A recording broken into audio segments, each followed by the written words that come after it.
Hello everyone, today we have start new chapter unit number 2 the individual from sociology માં first of all definition આપેલી છે ગ્રોથની and ડેવલપમેન્ટની. એમાં આપણે જોઈએ ગ્રોથની definition કે ગ્રોથ કોને કહેવાય. ગ્રોથ એટલે કે શારીરિક વૃદ્ધિ એટલે કે બોડીની અથવા તેના કોઈ પણ ભાગની ફિઝિકલ સાઇઝમાં વધારો થવો. દાખલા તરીકે હાઇટમાં વધારો થવો, વેઇટમાં વધારો થવો કે જેને ઇંચમાં, સેન્ટીમીટરમાં, પાઉન્ડમાં અથવા તો કિલોગ્રામમાં આપણે માપી શકાય. આમ ગ્રોથ એ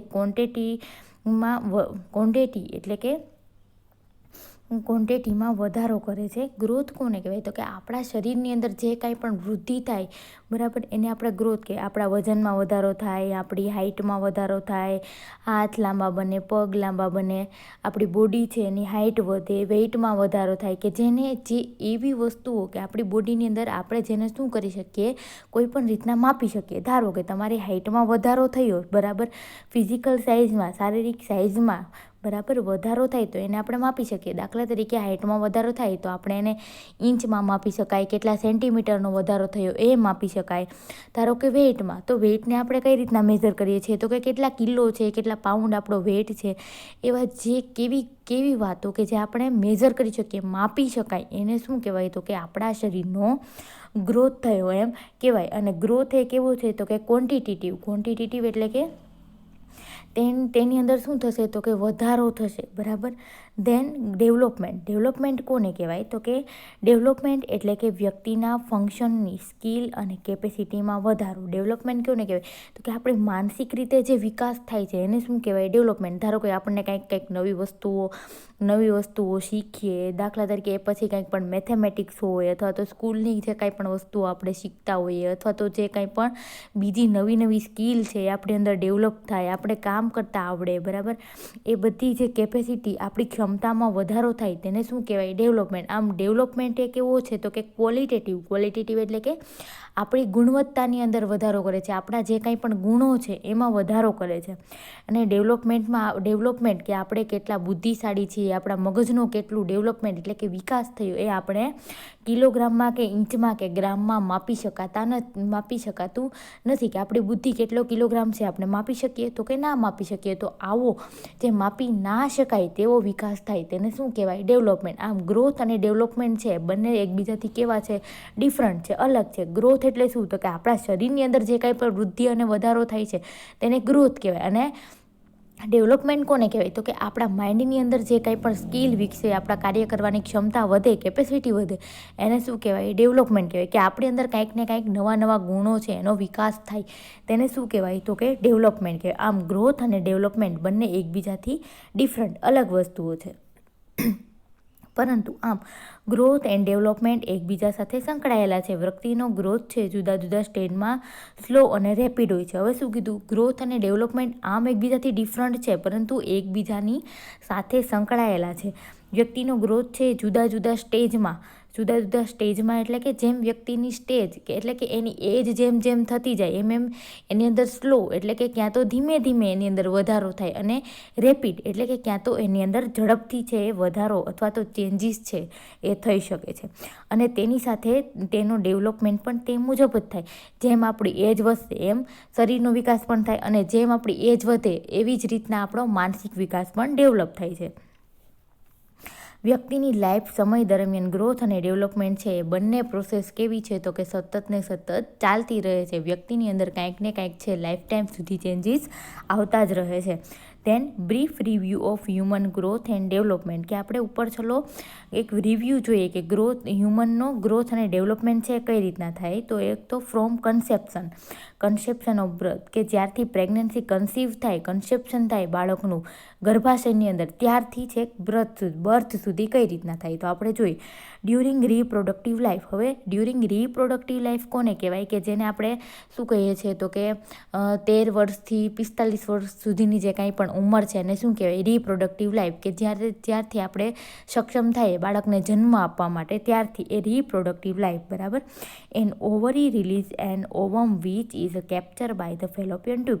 કે રિપ્રોડક્ટિવ લાઈફની અંદર શું થાય છે તો કે ઓવરી જે અંડાશય છે એ શું કરે છે તો કે અંડકોષને અથવા તો ઓવમને છે રિલીવ કરે છે, એટલે કે મુક્ત કરે છે. અને એ કોના દ્વારા કેપ્ચર એટલે કોના દ્વારા કેચ થાય છે તો કે આપણી ફેલોપિયન ટ્યુબ દ્વારા છે એ કેચ થાય છે. પછી એના પછી શું થાય તો કે fertilization occur when a sperm reach a and penetrate ovum to form a zygote, કે એનું ફર્ટિલાઇઝેશન કે એનું ફલનીકરણ ક્યારે થાય, જ્યારે સ્પર્મ છે એ ક્યાં પહોંચે તો કે ઓવમની અંદર પહોંચે ત્યારે એનું શું કહેવાય કે ફર્ટિલાઇઝેશન થાય. અને એને આપણે શું કહીએ છીએ ફર્ટિલાઇઝેશન થયેલા કોષને તો કે આપણે ઝાયગોટ કહીએ છીએ. હવે એઝ અ ઝાયગોટ કે હવે ફર્ટિલાઇઝેશન થઈ ગયું એ ઝાયગોટ બન્યો, એ ઝાયગોટ છે એ ફેલોપિયન ટ્યુબની અંદર બની અને મૂવ થાય કઈ જગ્યાએ જાય તો કે યુટ્રસની અંદર એટલે કે ગર્ભાશયની અંદર જાય છે. અને it divide repeatedly to from the embryo. હવે એ ઝાયગોટ છે એના સેલ છે, એક સેલ હતો, હવે એમાંથી શું થશે, એકમાંથી બે, બેમાંથી ચાર, ચારમાંથી આઠ, એવી રીતના એનું સેલ ડિવિઝન થશે. અને એ ઝાયગોટમાંથી હવે કયા ફોર્મમાં આવશે તો કે એમ્બ્રિયો બનશે. A culture of developing cell that by 1 week after the conception attach itself into wall of the uterus. હવે શું થશે તો કે જેમ જેમ એ કલ્ચર એમ્બ્રિયો છે, એક કલ્ચર ટૂંકમાં એક સેલ એ શું થશે હવે ડેવલપ થશે, એ સેલ છે વધતા જશે અને એક વીક પછી એનું કન્સેપ્શન થશે એટલે કે પ્રેગ્નન્સી રહેશે. તો કે અટેચ કઈ જગ્યાએ ઇમ્પ્લાન્ટ થશે, અટેચ થશે કઈ જગ્યાએ જોડાશે તો કે યુટ્રસની વોલમાં એટલે કે ગર્ભાશયની દિવાલ ઉપર હવે તે જોડાશે. The placenta in the organ that encroach anchor the embryo to uterus. હવે શું તો કે પ્લેસેન્ટા છે એક પ્રકારનું ઓર્ગન છે, એક અંગ છે જે હવે ડેવલપ થશે અને કોની સાથે તો કે એમ્બ્રિયો અને યુટ્રસ બંને સાથે જોડાશે. The umbilical cord connect the embryo to the uterus. હવે અમ્બેલિકલ કોર્ડ કે આપણે જેને શું કહીએ છીએ તો કે નાયડું કહીએ છીએ, એના દ્વારા બેબી અને યુટ્રસ છે એકબીજા સાથે જોડાયેલા રહે છે. આમ શું થશે, ધીમે ધીમે કન્સેપ્શનથી બર્થ તરફ એનું ડેવલપમેન્ટ, ગ્રોથ અને ડેવલપમેન્ટ, વૃદ્ધિ અને વિકાસ છે બંને થશે. આગળ જોઈએ, oxygen and nutrients reach the embryo from the mother throughout the umbilical cord. કે આપણને ખબર છે કે બાળકને ઓક્સિજન અને જે કંઈ પણ ન્યુટ્રિશન એટલે કે ખોરાક છે કોના થ્રુ મળે તો કે અમ્બેલિકલ કોર્ડ દ્વારા એટલે કે નાયડા દ્વારા મળે છે. The cord also remove wastage from the embryo to mother to be excreted from her body. કે બાળકનું અંદર જે કાંઈ પણ એક્સિડન્ટ એટલે કે નકામો કચરો છે એ કોના દ્વારા એક્સક્રીટ થવો એટલે કે કોના દ્વારા બહાર નીકળે તો કે એ પણ અમ્બેલિકલ કોર્ડ દ્વારા છે એ બહાર નીકળે છે. A blockage Fallopian tube can result in ectopic pregnancy. કે જો ફલનીકરણ છે ક્યાં થાય છે તો કે ફેલોપિયન ટ્યુબની અંદર ફલનીકરણ થઈ અને પછી એ ફલિતો કે ફર્ટિલાઇઝેશન પામેલું ઓવમ છે એ ક્યાં આવે તો કે યુટ્રસની અંદર આવે અને એનો વિકાસ છે એ ક્યાં થશે તો કે યુટ્રસની અંદર થશે. પરંતુ જો ફેલોપિયન ટ્યુબ છે આગળથી કેવી હોય, બ્લોક હોય, બંધ હોય તો જે ફલિત થયેલું ઝાયગોટ છે એ નીચેની તરફ યુટ્રસમાં આવી ના શકે અને યુટ્રસમાં આવી ના શકે તો પ્રેગ્નન્સી છે યુટ્રસની જગ્યાએ, ગર્ભાશયની જગ્યાએ ક્યાં રહી જાય તો કે ફેલોપિયન ટ્યુબની અંદર એ વિકાસ થવા માટે બાળક છે. તો એવા પ્રકારની પ્રેગ્નન્સીને એક્ટોપિક પ્રેગ્નન્સી એવું નામ આપવામાં આવેલ છે. એમાં દાખલા તરીકે growth of a fertilise egg outside the uterus.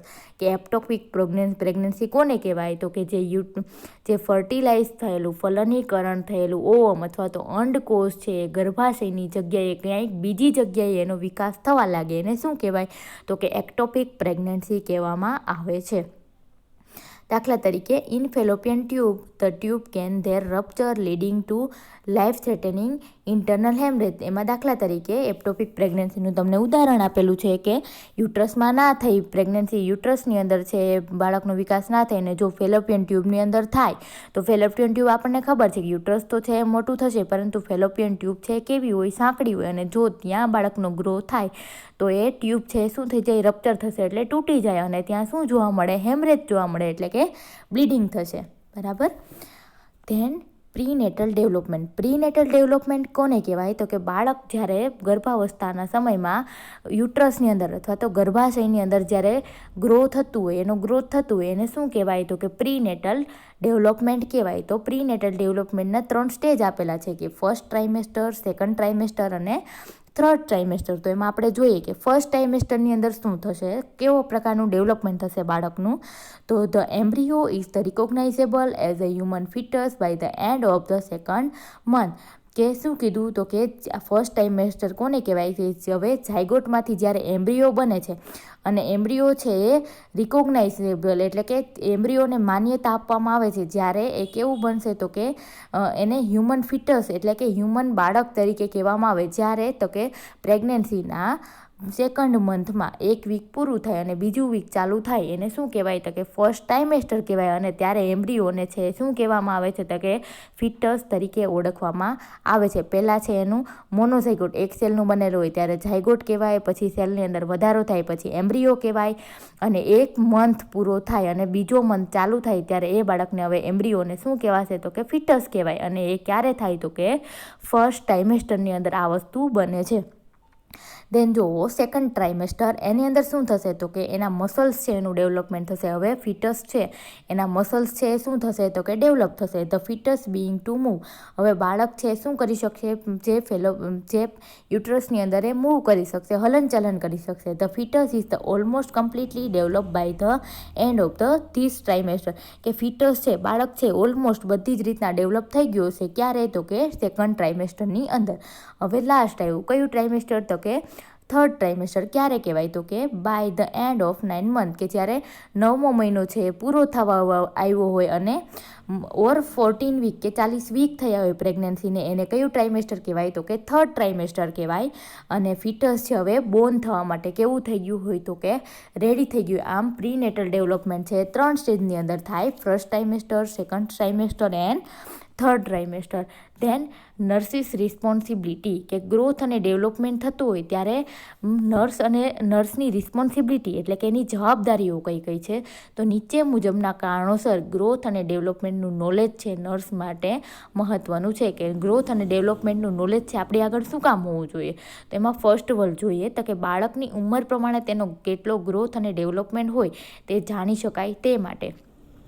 હવે બાળકની જેમ જેમ એજ વધે એમ આપણને ખબર છે શું થવું જોઈએ, એની અંદર ગ્રોથ પણ થવો જોઈએ અને ડેવલપમેન્ટ પણ થવું જોઈએ. તો જો ગ્રોથ અને ડેવલપમેન્ટનું આપણી પાસે નોલેજ હોય કે આટલા વર્ષે આટલો ગ્રોથ થવો જોઈએ, આટલું એનું માનસિક રીતના ડેવલપમેન્ટ થવું જોઈએ, તો આપણે એ બાળકની અંદર ચેક કરી શક્યું કે બાળકને ઉંમર પ્રમાણે એની અંદર ગ્રોથ અને ડેવલપમેન્ટ છે કેટલા પ્રમાણમાં થયેલું છે. ધેન સેકન્ડ વન, ગ્રોથ અને ડેવલપમેન્ટના નોલેજથી નર્સિસ સારા પ્લાનિંગ અને મેનેજ કરી શકે. જો નર્સની અંદર શું હોય તો કે ગ્રોથ અને ડેવલપમેન્ટનું નોલેજ હશે તો એ શું કરી શકે તો કે સારું પ્લાનિંગ કરી શકે. કોના માટે? કે જેનું ગ્રોથ અને ડેવલપમેન્ટ છે નોર્મલ ના હોય, સારી રીતે ના થયું હોય, તેનું ગ્રોથ અને ડેવલપમેન્ટ છે વધારવા માટે કેવા કેવા પ્લાનિંગ કરવા જોઈએ, એને કઈ પ્રકારની ટ્રીટમેન્ટ આપવી જોઈએ, કઈ રીતના એ બાળકને મેનેજ કરવું જોઈએ એ એને ખબર પડે જો એની જોડે ગ્રોથ અને ડેવલપમેન્ટનું નોલેજ હશે તો.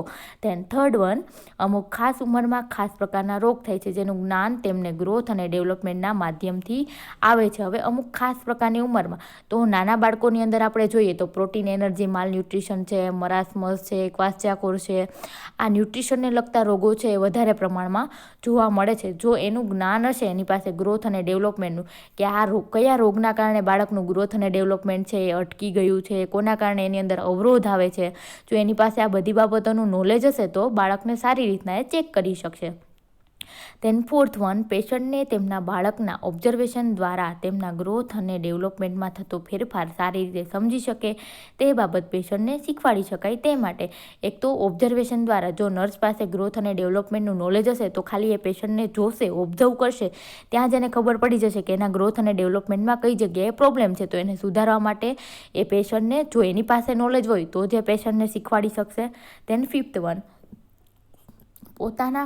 પોતાના બાળકનો ગ્રોથ અને ડેવલપમેન્ટ ઓપ્ટિમમ લેવલ કઈ રીતે લઈ જઈ શકાય તે પેશન્ટને શીખવાડી શકાય તે માટે. કે જો નર્સ પાસે ગ્રોથ અને ડેવલપમેન્ટનું નોલેજ હશે અથવા તો એની અંદર કઈ રીતના વધારો કરવો એ માટેનું નોલેજ હશે તો એ જે પેશન્ટ છે એના પેરેન્ટ્સને ઓપ્ટિમમ એટલે શ્રેષ્ઠ લેવલ સુધી એના ગ્રોથ અને ડેવલપમેન્ટ કઈ રીતના વધારવું તેનું નોલેજ છે એ પેશન્ટના પેરેન્ટ્સને, એના માતા પિતાને નર્સ છે આપી શકે છે. આ બધી રિસ્પોન્સિબિલિટી છે નર્સની. Then meaning and definition of the socialisation, હવે મિનિંગ અને ડેફિનેશન આપેલું છે સોશિયલાઇઝેશનનું. પહેલાં તો સોશિયલાઇઝેશન કોને કહેવાય, એનો સિમ્પલ વર્ડ શું, તો કે આપણે ઉંમર પ્રમાણે આપણે જેમ મોટા થઈએ એમ પહેલાં નાના હોય ત્યારે આપણે ખાલી કોની જોડે સોશિયલેબલ, કે આપણે કોને ઓળખતા હોય, કે કોની સાથે વધારે એડજસ્ટ થતા હોય, તો કે આપણી મધર જોડે. પછી થોડાક વધારે મોટા થઈએ એટલે આપણા ફેમિલી મેમ્બર સાથે આપણે વાતોચીતો કરશું, એની જોડે ટાઈમ સ્પેન્ડ કરશું. પછી જેમ આપણે વધારે એજમાં મોટા થઈએ, જેમ આપણે એડલ્ટ બનતા જશું, એમ આપણા આજુબાજુના લોકો છે, આપણા સમાજના લોકો છે, એની સાથે ભળતા શીખશું, એની જોડે એની જોડે વાતચીત કરતાં, કમ્યુનિકેશન, એકબીજાનો આદર રાખતા શીખશું. આ બધી વસ્તુને શું કહેવાય સિમ્પલી, તો કે સોશિયલાઇઝેશન કહેવાય. તો હવે આપણે એની ડેફિનેશન જોઈએ સોશિયલાઇઝેશનની. અહીંયા નીચે ઘણી બધી આપેલી છે, એમાં આપણે સૌથી પહેલી છે એ જ જોઈ લઈએ.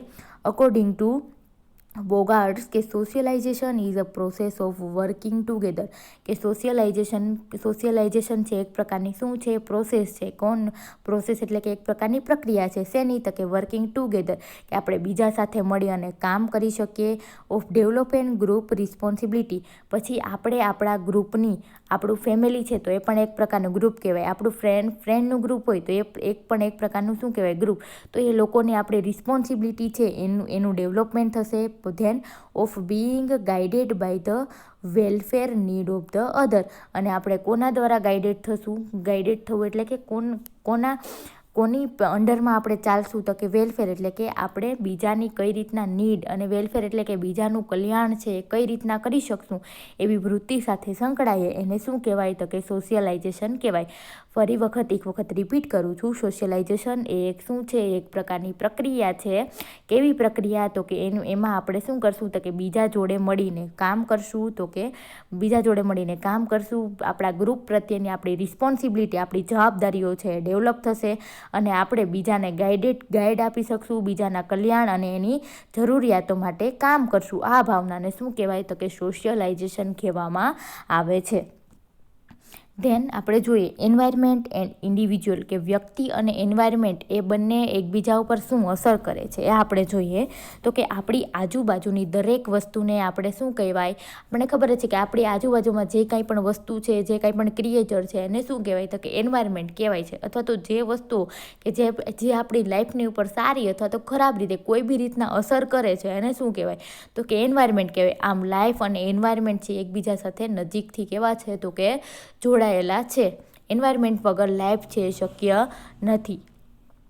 તો એની એક્સટર્નલ ફોર્સ વિચ ઇન્ફ્લુઅન્સ અર્થ, કે એન્વાયરમેન્ટ કોને કહેવાય, તો કે એની એક્સટર્નલ ફોર્સ એટલે કે બહારની એવો કંઈક પણ ફોર્સ છે, એવી કંઈક પણ શું કહેવાય કે વસ્તુ છે જે આપણને શું કરે છે, ઇન્ફ્લુઅન્સ કરે છે એટલે કે કાંઈક પણ આપણી લાઈફની અંદર દખલગીરી કરે છે, તેને શું કહેવાય, તો કે એન્વાયરમેન્ટ કહેવાય છે. હવે જોઈએ તો કે ફિઝિકલ સાયન્સ પ્રમાણે આપણી આજુબાજુ નેચરલ છે. એક સોશિયોલોજીના સ્ટુડન્ટ તરીકે આપણે એન્વાયરમેન્ટ સાથે વાઇટલી જોડાયેલા છે. આપણે આજુબાજુનું વાતાવરણ કે જે આપણા જીવન ઉપર ખૂબ ઊંડી અફેક્ટ કરે છે. તો કે ફિઝિકલ સાયન્સ પ્રમાણે શું કીધું, આપણે આજુબાજુનું એન્વાયરમેન્ટ એ કેવું છે, તો કે નેચરલ એટલે કે એકદમ કુદરતી છે. અને આપણે એઝ એ સ્ટુડન્ટ આપણે સોશિયોલોજી ભણીએ છીએ તો આપણને ખબર હોવી જોઈએ કે એન્વાયરમેન્ટ સાથે આપણે વાઇટલ રીતે જોડાયેલા છે. વાઇટલ રીતે એટલે કે જીવંત રીતે જોડાયેલા છે. આપણી આજુબાજુનું વાતાવરણ કે જે આપણા જીવનમાં શું કરે છે, ખૂબ જ ઊંડી ઇફેક્ટ એટલે કે અસર કરે છે. આપણા સામાજિક વ્યવહાર ઉપર પણ આપણું એન્વાયરમેન્ટ છે અસર કરે છે. સામાજિક વ્યવહાર એટલે કે આપણા જે કાંઈ પણ આજુબાજુના લોકો સાથે, આપણા રિલેટિવ સાથે જે કાંઈ પણ વ્યવહાર આપણે જેને કહીએ, એ વ્યવહારમાં પણ શું કરે છે, આપણી આજુબાજુનું વાતાવરણ છે અસર કરે છે. મનુષ્યને એક સામાજિક પ્રાણી તરીકે એન્વાયરમેન્ટ ઘણી રીતે અસર કરે છે. હવે એન્વાયરમેન્ટના મુખ્યત્વે 2 ભાગમાં વિભાજિત કરવામાં આવેલા છે. એક તો સોશિયલ આસ્પેક્ટ અને ફિઝિકલ આસ્પેક્ટ. અને પાછા સોશિયલ આસ્પેક્ટ છે એને પાછા 2 પેટા ભાગમાં વિભાજિત કરેલા છે. એક તો સ્ટ્રક્ચરલ અને બીજું કોમ્યુનલ. પછી ફિઝિકલ આસ્પેક્ટમાં અનમોડિફાઈડ બાય મેન, કે અનમોડિફાઈડ મેન એટલે કે ફિઝિકલ આસ્પેક્ટ છે એને આપણે મોડિફાઈ એટલે કે એમાં ચેન્જ કરી શકતા નથી. માણસ દ્વારા એ ચેન્જ થઈ શકે નહીં. એટલે કેવું છે, મોડિફાઈડ નથી, અનમોડિફાઈડ છે, એટલે આપણે એની અંદર ચેન્જ ના કરી શકીએ. ગિલિનના મત મુજબ એન્વાયરમેન્ટને નેચરલ, સોશિયલ અને કલ્ચરલ એન્વાયરમેન્ટમાં વિભાજિત કરી શકાય છે. હવે ગિલિને ફરીથી એનું વર્ગીકરણ આપેલું છે કે એણે શું કીધું હતું કે એન્વાયરમેન્ટને આપણે ત્રણ ભાગમાં વિભાજિત કરી શકીએ. એક તો નેચરલ એન્વાયરમેન્ટ, સોશિયલ એન્વાયરમેન્ટ અને કલ્ચરલ એન્વાયરમેન્ટ. આમ 3 ભાગમાં એન્વાયરમેન્ટને વિભાજિત કરેલું છે. નેચરલ એન્વાયરમેન્ટમાં દરેક કુદરતી કન્ડિશનનો સમાવેશ થાય. હવે નેચરલ એન્વાયરમેન્ટમાં આપણને ખબર છે કે પશુ છે, પક્ષી છે, વૃક્ષ છે, વરસાદ છે, વેધરની અંદર કંઈક પણ ચેન્જીસ આવે, ઉનાળો, ગરમી થાય, શિયાળો આવે, ઠંડી લાગે, આ બધી જ વસ્તુઓ છે આપણે એને કુદરતી કન્ડિશનમાં, કુદરતી પરિસ્થિતિમાં, નેચરલ એન્વાયરમેન્ટમાં એનો સમાવેશ છે કરી શકાય, કે જે માનવ જીવનને બાહ્ય એટલે કે બહારથી કંઈક પણ ફોર્સ આપે છે, કંઈક પણ ધક્કો આપે છે, એ પરિબળોનો સમાવેશ થાય છે. હવે આપણે જોઈએ કે સોશિયલ એન્વાયરમેન્ટ કોને કહેવાય, તો એમાં માનવી જીવન ઉપર અસર કરતી કન્ડિશન, તો કે સોશિયલ ઓર્ગેનાઇઝેશન.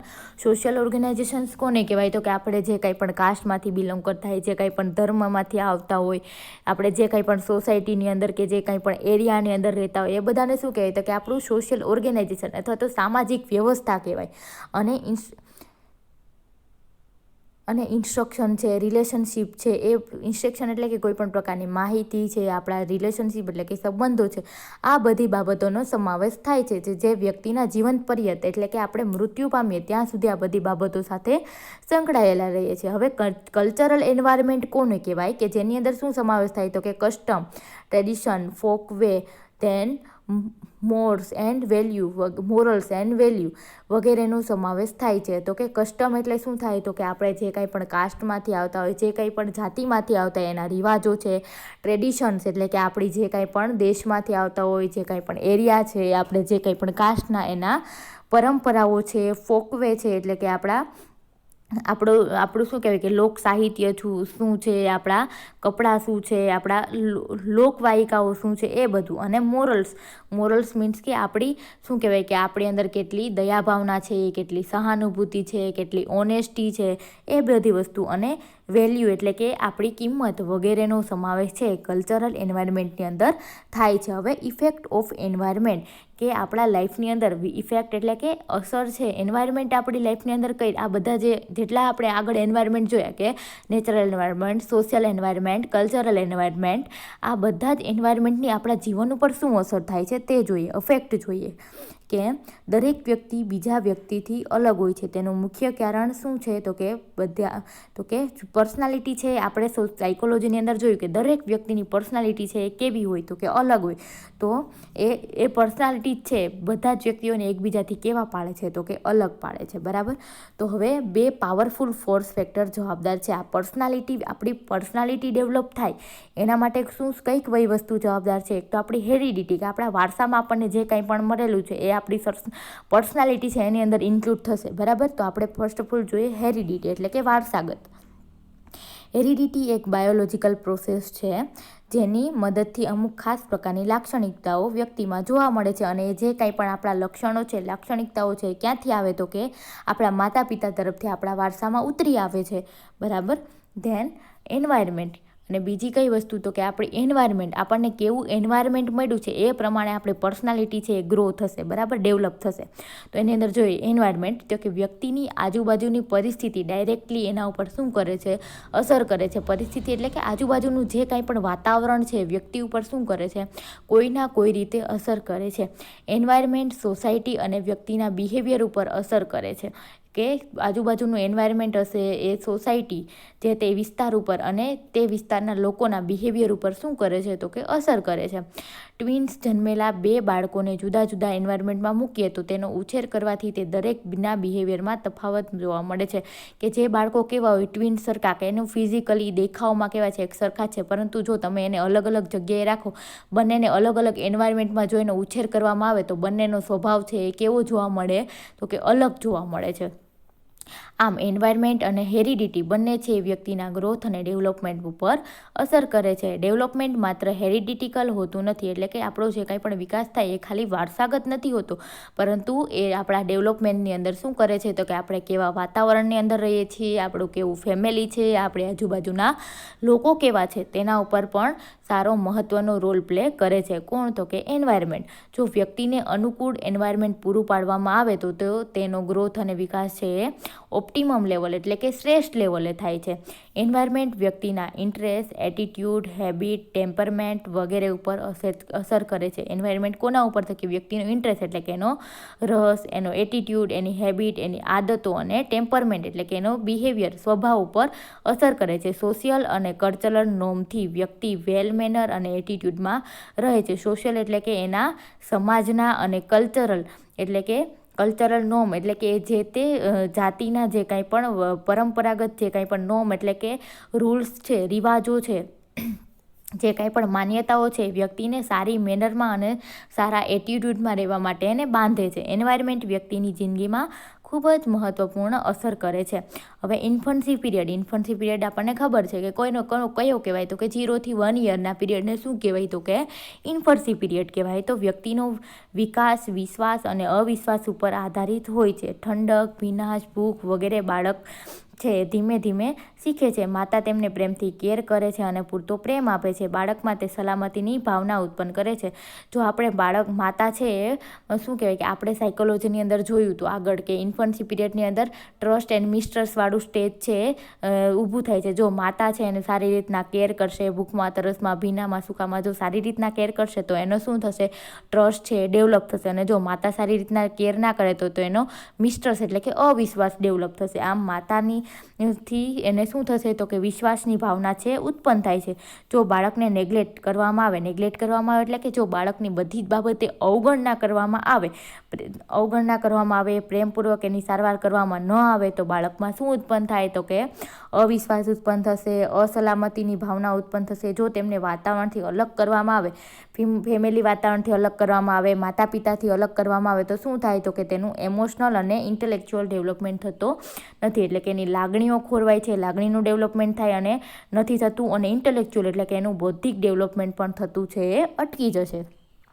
હવે આપણે જોઈએ તો કે elements off process of the socialisation કે સોશિયલાઇઝેશનની પ્રક્રિયામાં કયા એલિમેન્ટ્સ એટલે કે કયા પરિબળો છે એ જવાબદાર છે. તો આપણે એની અંદર જોઈએ the child learn the process of the socialization by coming in a contact with the social stimuli.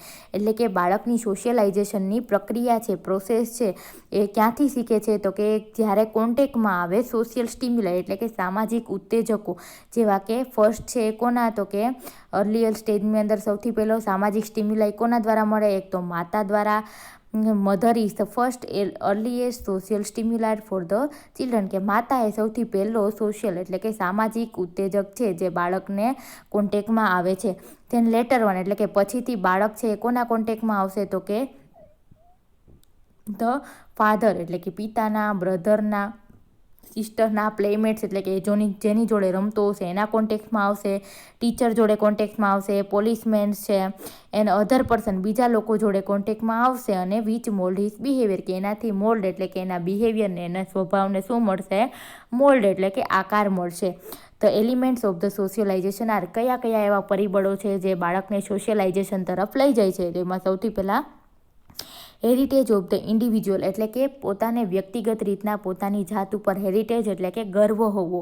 એ કઈ રીતના તો કે સાયકોલોજીકલી એ વિચારી શકે છે. બરાબર. ધેન એન્વાયરમેન્ટ કે એની આજુબાજુનું એન્વાયરમેન્ટ કેવું તો કે ધ એન્વાયરમેન્ટ ઓફ ફેમિલી એના ફેમિલીનું પરિવારનું એન્વાયરમેન્ટ કેવું છે, કમ્યુનિટીનું એટલે કે જે તે એરિયામાં રહે છે એ વિસ્તારનું એન્વાયરમેન્ટ કેવું છે, અને સોસાયટીનું કે એ કઈ જાતિમાંથી અથવા તો કઈ કાસ્ટની અથવા તો કે કઈ સોસાયટીમાંથી આવે છે, કયા સમાજમાંથી આવે છે. ધેન કલ્ચર કઈ રીતના અફેક્ટ કરે. The child imbibes the culture of the family કે ચાઇલ્ડ છે લેમ્બિટ્સ એટલે કોને અનુસરે છે તો કે એના ફેમિલીની અંદર જે કાંઈ પણ કલ્ચર છે, જે કાંઈ પણ પરંપરાઓ ચાલતી હોય એને અનુસરે છે, એ રીતના અસર કરે છે. Then experience of the individual અથવા તો બાળક જેમ મોટું થાય એમ ઇન્ડિવિજ્યુઅલ એટલે કે એને વ્યક્તિગત રીતના શું મળતા જશે, અલગ અલગ અનુભવો મળતા જશે, એમ એનું ગ્રોથ અને ડેવલપમેન્ટ થશે. તો N individual mature when the face harsh experience of the environment કે કોઈ પણ વ્યક્તિ છે એ મેચ્યોર ક્યારે બનશે તો કે એ ફેસ કરશે એટલે કે સામનો કરશે જ્યારે harsh experience of the environment કે કોઈ પણ સારા અથવા તો ખરાબ એન્વાયરમેન્ટના એક્સપિરિયન્સમાંથી. The environment of a family and community તો કે કેવા એન્વાયરમેન્ટમાંથી એને એક્સપિરિયન્સ મળે છે, ક્યાં તો કે એના કમ્યુનિટીમાંથી અથવા તો એના ફેમિલીમાંથી એને કાંઈક ને કાંઈક શું મળે છે તો કે એને એક્સપિરિયન્સ એટલે કે એને અનુભવો છે, જુદા જુદા પ્રકારના અનુભવો છે એ થતા રહે છે.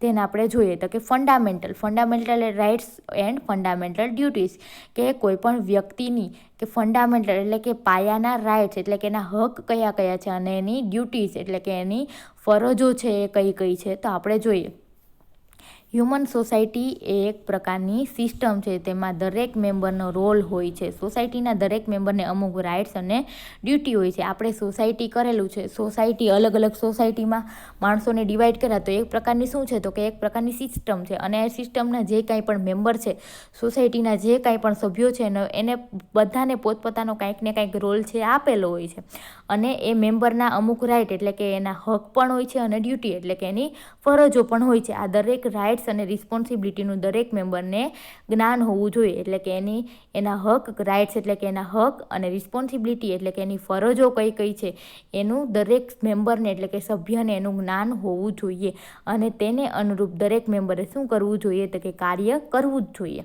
દેશના નાગરિકો તેની હક અને ફરજો બરાબર ન બજાવે તો દેશનું બંધારણ છે શું થાય તો કે ભાંગી જાય. અને ઘણીવાર લોકો પોતાના રાઇટ્સ માટે જેટલા જાગૃત હોય છે તેટલા તેના ડ્યુટી માટે જાગૃત હોતા નથી, કે બધાને પોતાનો હક કયો છે એ ખબર હોય, પણ પોતાની ડ્યુટી એટલે કે પોતાની ફરજ કઈ એને નિભાવવી પડે એના વિશે જાગૃત હોતો નથી. પછી નાગરિક પોતાના રાઇટ્સ અને ડ્યુટી માટે સરખા જાગૃત થાય ત્યારે હેલ્થી એટલે કે સારી રીતના અને ઇન્ટિગ્રેટેડ નેશનનું નિર્માણ થાય છે. ઇન્ટિગ્રેટેડ નેશન એટલે કે જોડાયેલા, એકબીજા સાથે સંકળાયેલા નેશનનું એટલે કે દેશનું નિર્માણ થાય છે. યુએસએમાં હ્યુમન રાઇટ્સ માટે વધારે ભાર મૂકવામાં આવે છે. યુએસએ એટલે કે યુનાઇટેડ સ્ટેટ ઓફ અમેરિકા. અમેરિકાની અંદર હ્યુમનના રાઇટ્સ એટલે કે એના હકો ઉપર છે વધારે ભાર મૂકવામાં આવે છે. દરેક માનવીના અમુક બેઝિક એટલે કે પાયાના રાઇટ્સ, હક હોય છે, જે તેમને સોસાયટીમાં હેલ્થ અને યુઝફુલ લાઈફ જીવવા માટે મદદરૂપ થાય છે. ભારતીય બંધારણમાં નીચે મુજબના રાઇટ્સ એટલે કે હકો છે એ લોકોમાં આપવામાં આવેલા છે. ભારતીય પાર્લામેન્ટ લોકોના રાઇટને કાયદાના સ્વરૂપમાં આપેલ છે. ઇન્ડિયન સિટીઝન એટલે કે ઇન્ડિયાના જે કોઈ પણ નાગરિકો છે એના ફંડામેન્ટલ એટલે કે પાયાના રાઇટ્સ છે નીચે મુજબ. રાઇટ્સ એટલે કે હક છે એ નીચે મુજબ છે. એમાં સૌથી પહેલો રાઇટ છે એ રાઇટ ટુ ઇક્વાલિટી એટલે કે સમાનતાનો અધિકાર, બધાને સમાન રીતે રહેવાનો અધિકાર છે. તો એની અંદર આપણે જોઈએ તો કે આ કાયદા મુજબ દેશનો દરેક નાગરિક છે દેશ માટે કેવો છે, ઇક્વલ એટલે કે એક સમાન છે, જેમાં તેની સેક્સ એટલે કે મેલ અથવા તો ફિમેલ નથી જોવામાં આવતું, રિલિજિયન એટલે કે કયા ધર્મનો છે એ પણ નથી જોવામાં આવતું, કાસ્ટ એટલે કે કઈ જાતિમાંથી આવે છે એ પણ જોવામાં નથી આવતું વગેરે. આ બધી જ બાબતો છે એકબીજા કરતાં અલગ હોવા છતાં, ભિન્ન હોવા છતાં પણ એકબીજાને કેવા ગણવામાં આવે છે, ઇક્વલ એટલે કે એક સરખા ગણવામાં આવે છે. દેશની સંપત્તિ દેશના દરેક નાગરિક માટે કેવી છે તો કે સરખી રીતના વાપરી શકે છે. દેશની સંપત્તિની અંદર કઈ કઈ વસ્તુઓ આવે તો કે આપણે દેશની કાંઈ પણ જમીન છે, આપણા દેશની જે કાંઈ પણ સુવિધાઓ છે, સુવિધાઓ કેવી તો કે બસ સ્ટેન્ડ છે, રેલવે સ્ટેશન છે, એ બધી જ વસ્તુ, બાગ બગીચાઓ છે, બધા જ લોકો છે કોઈ પણ જાતિના હોય, કોઈ પણ ધર્મના હોય, કોઈ પણ મેલ હોય કે ફિમેલ હોય, બધા જ છે એનો વપરાશ સરખી રીતના કરી શકે છે. તેમ છતાં પણ સ્ત્રી અને બાળકોને સ્પેશિયલ હક આપવામાં આવે છે. તેમ છતાં પણ સ્ત્રી અને બાળકો માટે તમે જોજો કે ચૂંટણી હોય કે બીજી કાંઈ પણ બાબતો હોય તો એના માટે અલગથી અનામત, અલગથી સ્પેશિયલ એને હક આપવામાં આવે છે. આ ઉપરાંત સામાજિક અને શૈક્ષણિક રીતના પછાત કે જે કઈ કેટેગરીમાં આવે છે તો કે એસટી અને એસસી વગેરેને પણ નોકરી અને શૈક્ષણિક સંસ્થાઓમાં વધારે પડતો સ્પેશિયલ હક આપવામાં આવે છે. તમે જો એસટી અને એસસી છે તો એનું મેરિટ લિસ્ટ છે નીચું હોય છતાં પણ એને શું મળી જાય છે, વહેલી જોબ મળી જાય છે. તો એ એક પ્રકારનું શું છે તો કે સ્પેશિયલ એને રાઇટ્સ મળેલું છે આપણા દેશ દ્વારા. દેશના દરેક નાગરિકને સમાન રીતે રોજગારી મેળવવાનો અને વેતન મેળવવાનો, વેતન એટલે કે જે આપણે જોબ કરીએ અને એની સેલેરી આવે એને શું કહેવાય તો કે વેતન મેળવવાનો હક છે, એને વેતન કહેવાય. જે આપણે જોબની સેલેરી કહીએ એને વેતન કહેવાય. આ શું હતું તો કે રાઇટ ટુ ઇક્વાલિટી એટલે કે સમાનતાનો અધિકાર. હવે આપણે સેકન્ડ જોઈએ તો કે રાઇટ ટુ ફ્રીડમ, કે બધાને વાણી સ્વતંત્રતાનો શું હોવો જોઈએ, કોઈ પણ અધિકાર હોવો જોઈએ. બધી રીતના એ ફ્રીડમ એટલે કે સ્વતંત્ર હોવું જોઈએ. રાઇટ ટુ ફ્રીડમ તો કે કઈ જાતનું ફ્રીડમ હોવું જોઈએ તો કે to freedom speech and expression એટલે કે બધા જ વ્યક્તિઓને ફ્રીડમ, સ્વતંત્ર છે. એક તો સ્પીચ એટલે કે કાંઈ પણ વસ્તુ બોલવા માટે અને કાંઈ પણ વસ્તુ એક્સપ્રેસ કરવા માટે, જતાવવા માટે. ધેન ટુ અસેમ્બલ પીસફુલી, કે કોઈ પણ વ્યક્તિ છે અસેમ્બલ એટલે કે રહી શકે છે પીસફુલી એટલે કે શાંતિથી. ટુ ફ્રોમ એસોસિએશન યુનિયન કે કોઈ પણ વ્યક્તિ છે શું બનાવી શકે તો કે પોતાનું યુનિયન એટલે કે એક પ્રકારનું ગ્રુપ, એસોસિએશન એટલે કે ગ્રુપનું જોડાણ છે એ બનાવી શકે છે. To move freely through out of the country કે આખી કન્ટ્રીમાં, આખી આપણા દેશની અંદર, કન્ટ્રીની અંદર કોઈ પણ વ્યક્તિ ફ્રીલી કોઈ પણ જગ્યાએ ફરી શકે છે. To reside and settle any part of the India. Reside એટલે કે કોઈ પણ જગ્યાએ રહેવું, રહેવાને શું કહેવાય? રિસાઇડ. કે આપણી કન્ટ્રીનો સિટીઝન છે કોઈ પણ ઇન્ડિયાના કોઈ પણ પાર્ટની અંદર સ્વતંત્રતાથી રહી શકે છે, સેટલ થઈ શકે છે. To acquired, hold and dispose of the property કે એક્વાયર્ડ એટલે કે મેળવેલી, કોઈ પણ વ્યક્તિએ પોતે મેળવેલી પ્રોપર્ટી છે એ શું કરી શકે? હોલ્ડ એટલે કે જાળવી શકે છે, અને ડિસ્પોઝ એટલે કે એ પ્રોપર્ટી એ કોઈ પણ રીતના ડિસ્પોઝ કરી શકે એટલે છે કે વેચી શકે છે, દાનમાં આપી શકે છે, એને સ્વતંત્રતા છે.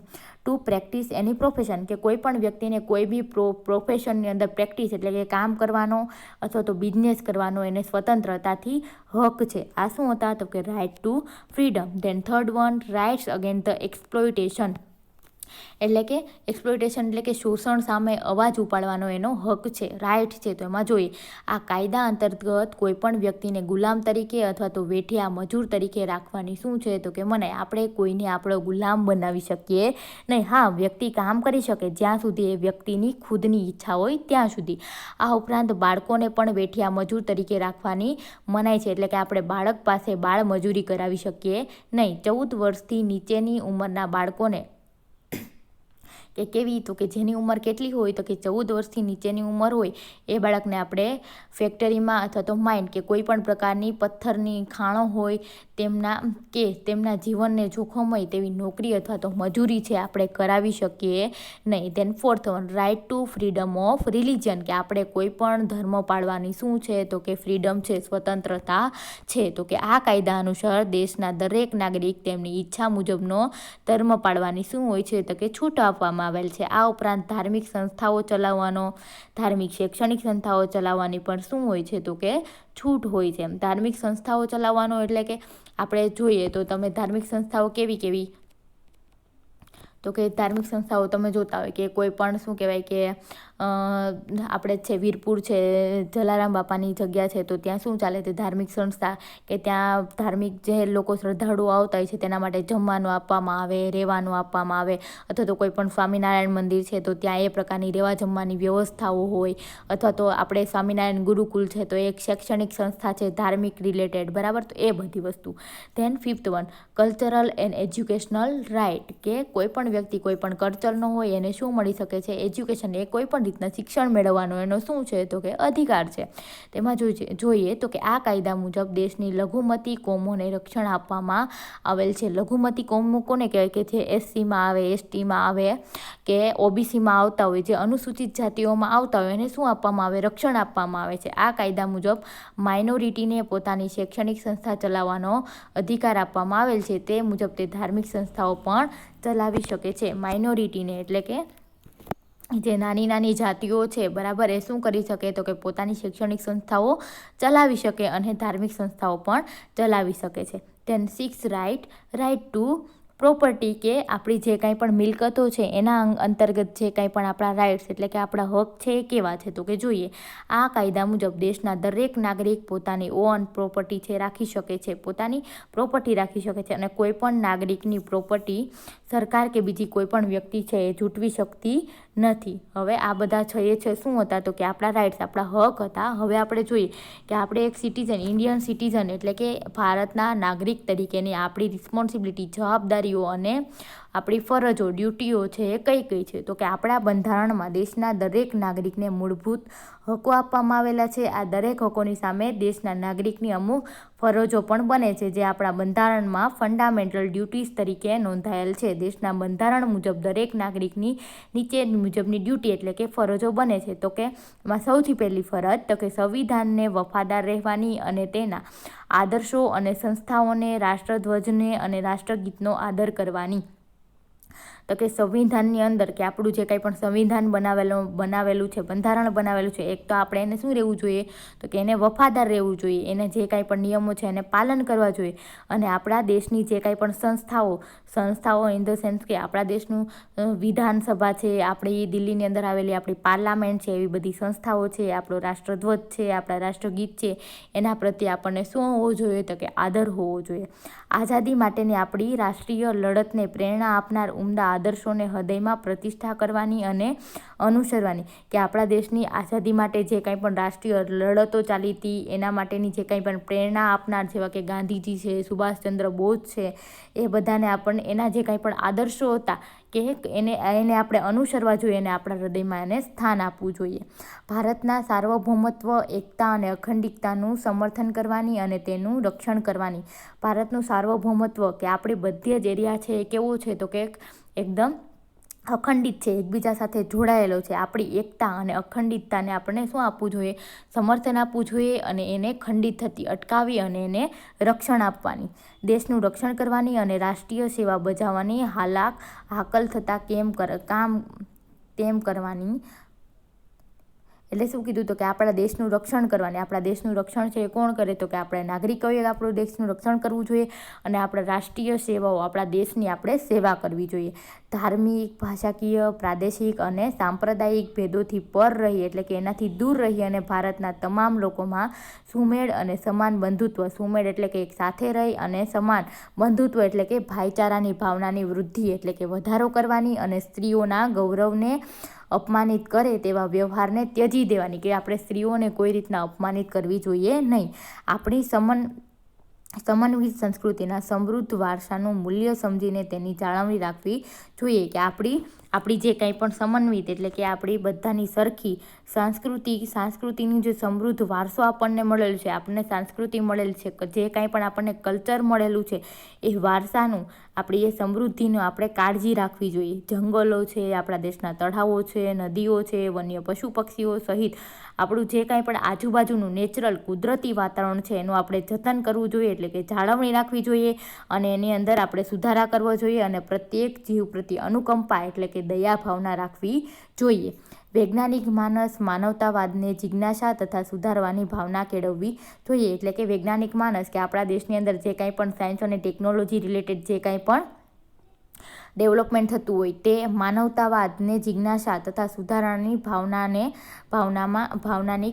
ભાવનાને આપણે કેળવવી જોઈએ. રાષ્ટ્ર પુરુષાર્થ અને સિદ્ધાંતના વધુને વધુ ઉત્પન્ન સોપાનો ભણી. રાષ્ટ્ર પુરુષાર્થ એટલે કે આપણા દેશનું પુરુષાર્થ એટલે કે આપણા દેશમાં મહેનત અને સિદ્ધિ એટલે કે આપણે જે કાંઈ પણ શું કહેવાય કે અચીવ કરીએ છીએ, આપણો દેશ જે કંઈ પણ મેળવે છે તેને વધુને વધુ ઉત્પન્ન સોપાનો એટલે કે વધારે ને વધારે એના પગથિયાઓ ભણી અને સતત પ્રગતિ કરતા રહેવું જોઈએ. તે માટે વ્યક્તિગત અને સામાયિક પ્રવૃત્તિ તથા દરેક ક્ષેત્રની અંદર દરેક ક્ષેત્રમાં શ્રેષ્ઠતા હાંસલ કરવાનો પ્રયત્ન છે આપણે સતત ને સતત કરતા રહેવું જોઈએ, જેથી કરીને આપણા દેશનું ગૌરવ છે એ વધી શકે. આ બધા શું હતા તો કે આપણી રિસ્પોન્સિબિલિટી અને ડ્યુટી હતી, જે કોના પ્રત્યે તો કે આપણા દેશ પ્રત્યેની. Process of the socialisation and individualisation કે આ પ્રક્રિયા આખી કોની તો કે આપણે કઈ રીતના સોશિયલ બનીએ છીએ અને કઈ રીતના ઇન્ડિવિજ્યુઅલ રહીએ છીએ તેની આખી પ્રોસેસ આપેલી છે. તો આપણે જોઈએ તો the process of the socialization being long before the birth of the child કે આપણે સોશિયલાઇઝેશનની પ્રોસેસ એની પ્રક્રિયા ક્યારથી શરૂ થઈ જાય તો કે આપણે બર્થ થાય ત્યારથી જ છે, આપણે જ્યારે પ્રેગ્નન્સી કન્સીવ થાય ત્યારથી જ છે શરૂ થઈ જાય છે.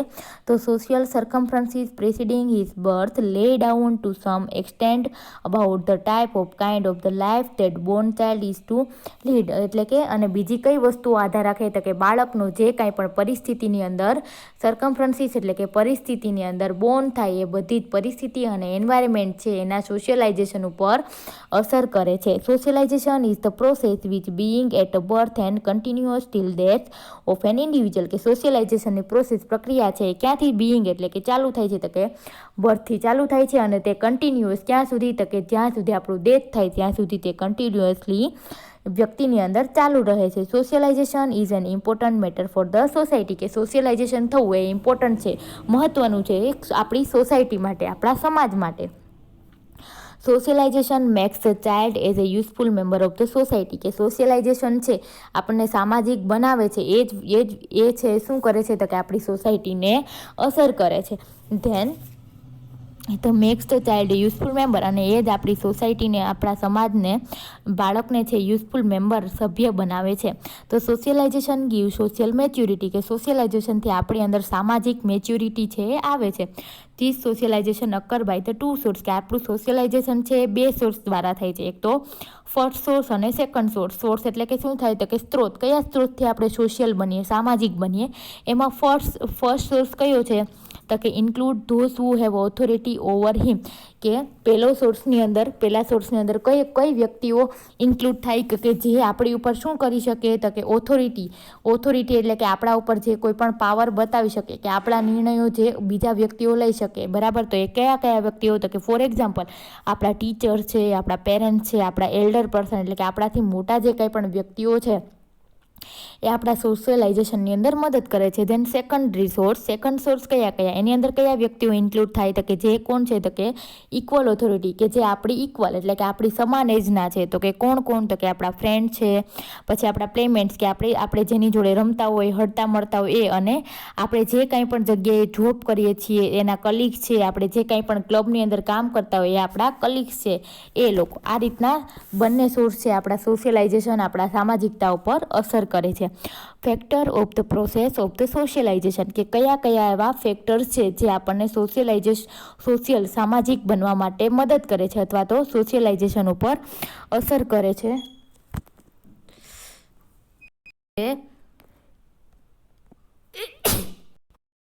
એ આપણા સોશિયલાઇઝેશન ઉપર અસર કરે છે. આપણું સ્વભાવ, આપણી બુદ્ધિ ક્ષમતા, આપણી લાગણી, આપણું ગ્રુપ કેવું છે, આપણને પબ્લિક ઓપિનિયન કેવા મળે છે, આપણા સોશિયલાઇઝેશનમાં બહુ જ મહત્ત્વનો ભાગ છે એ ભજવે છે. જેમ જોઈએ આઈડેન્ટિફિકેશન એટલે કે આપણી ઓળખાણ કેવી છે, બરાબર.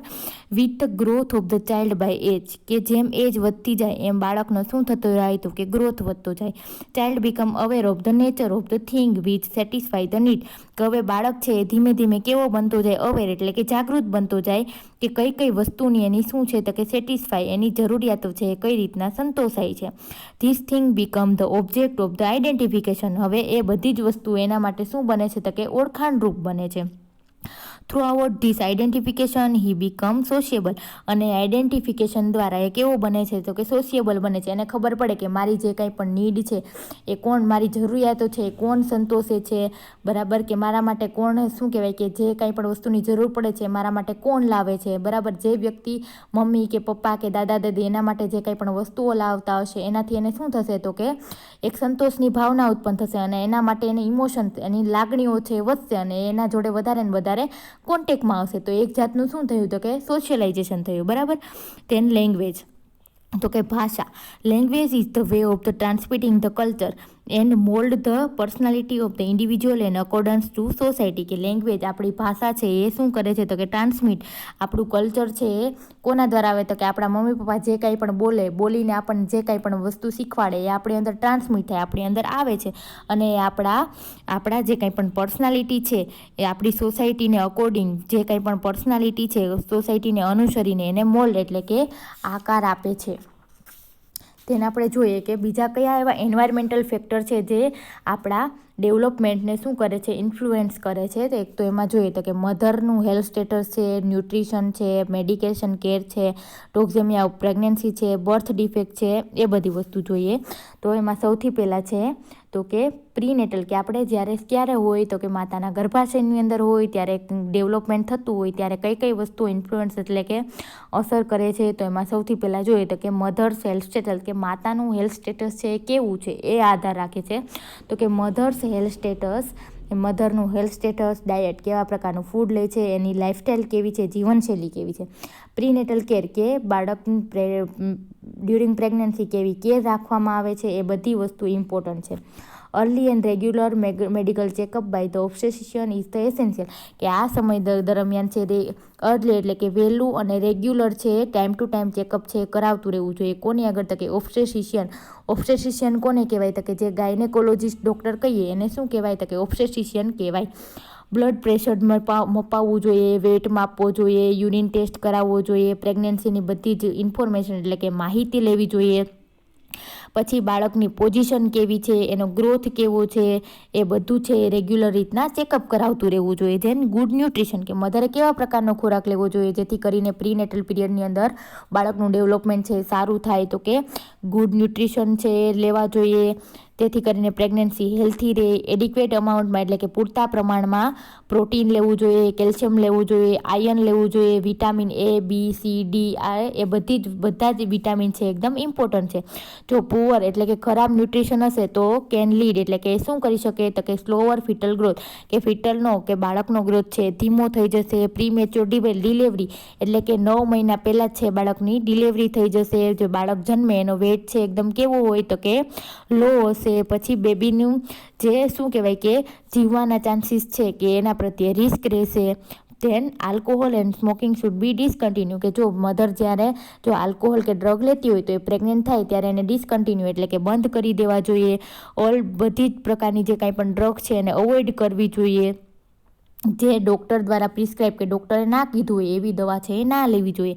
ધેન પ્રોપર મેડિકલ કેર, કે મધરે બધી જ પ્રકારની મેડિકલ કેવી કેર? તો કે ડિટેક્ટ એટલે કે ચેકઅપ કરાવવું જોઈએ. Prevent or treat problem associated with the pregnancy, કે પ્રેગ્નન્સીને લગતા જે કંઈ પણ પ્રેગ્નેન્ટ હોય એને ટ્રીટ કરવા જોઈએ એટલે કે એને ટ્રીટમેન્ટ લેવી જોઈએ. અને પ્રિવેન્ટ એટલે કે એનાથી બચવું જોઈએ. ધેન ટોક્ઝેમિયા ઓફ ધ પ્રેગ્નન્સી, તો કે સડન જો બ્લડ પ્રેશર વધી જાય, પ્રોટીનની અંદર યુરિન એટલે કે પેશાબની અંદર જો પ્રોટીનનું પ્રમાણ વધી જાય અથવા તો શું કહેવાય કે બોડી વોટર છે એ ઘટી જાય તો એના માટે ચેક કરાવતા રહેવું જોઈએ. જો બોડી વોટર ઘટી જાય તો શું થાય? એક્ઝામ્પલ આપેલું છે કે 20મા વીકે પ્રેગ્નન્સીના 20મા વીકે શું જોવા મળે? ઇડીમા એટલે કે પગની અંદર સોજા જોવા મળે. ધેન બર્થ ડિફેક્ટ, કે બાળકની અંદર જન્મતાથી કંઈ પણ ખામી હોય તો એ ચેકઅપ કરાવવું જોઈએ. તેમાં જોઈએ birth defect result from drugs, કે આવી બર્થ ડિફેક્ટ એટલે કે જન્મતા વેતની ખામીઓ શું કામ જોવા મળે?